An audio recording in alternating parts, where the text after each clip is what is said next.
नमस्कार, प्रणाम, हर हर महादेव। हम हैं प्रियंका देवी कुशवाहा और हमारे यूट्यूब चैनल प्रियंका भक्ति गीत टाटा में आप सभी के स्वागत बड़ुए। रउआ सभी के बीच में बहुत प्यारा सा, बहुत सुंदर सा देवी पचरा गीत हम लेके आ गए बनी। गीत के पूरा जरूर सुनम जा, वीडियो को लाइक शेयर जरूर करब जा। अभी तक ले चैनल के सब्सक्राइब नहीं किया कैले तो चैनल के भी सब्सक्राइब जरूर कर ली जा। आ कमेंट बॉक्स में लिख के भेजी जा हमार गीत कैसा लागल है, गीत के कहाँ से सुनत तनी जा। तो चलिए जरा सबे के हम गीत सुनावत तनी। कहवा लगइबो मैया आमावा महुआवा हो कि कहवा लगइबो ना। कहवा लगइबो मैया आमावा महुआवा हो कि कहवा लगइबो ना। मैया मोरी नीमिया के गछिया हो कि कहवा लगइबो ना। मैया मोरी नीमिया के गछिया हो कि कहवा लगइबो ना। बगिया लगई है शिवखा आमावा महुआवा हो कि दुआर लगई है ना। बगिया लगई है शिवखा आमावा महुआवा हो कि दुआर लगई है ना। सेवा खानी मिया के गछिया हो कि दुआर लगई है ना। सेवा खानी मिया के गछिया हो कि दुआर लगई है ना। कवना ही फूलवा माई के आसन सजाइबो हो कि कवन फूलवा ना।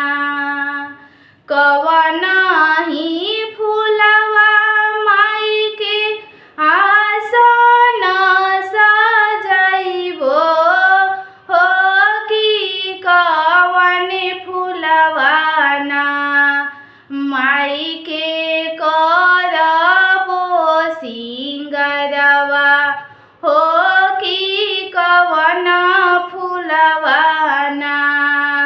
माई के करबो सिंगरवा हो कि कवन ही फूलवा ना।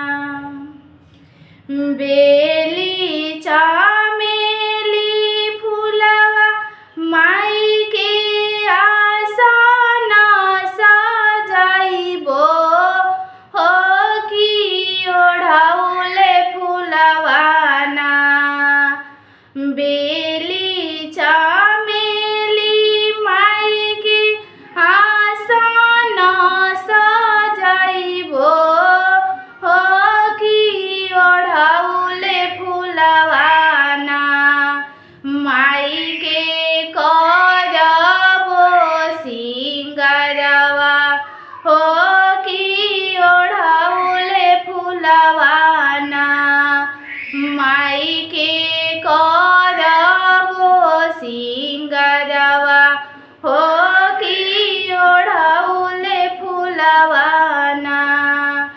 कहवा लगइबो मैया आमावा मलिया हो कि कहवा लगइबो ना।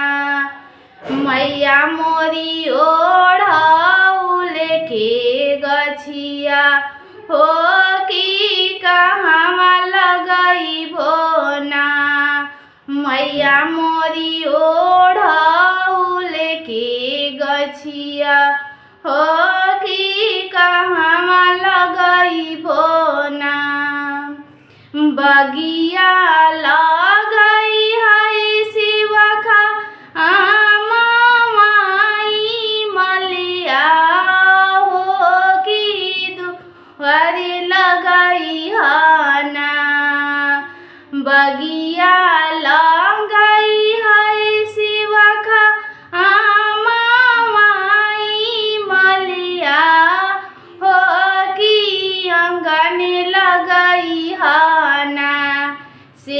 राखा ओढ़ौल के गछिया हो कि आंगन लगई हना।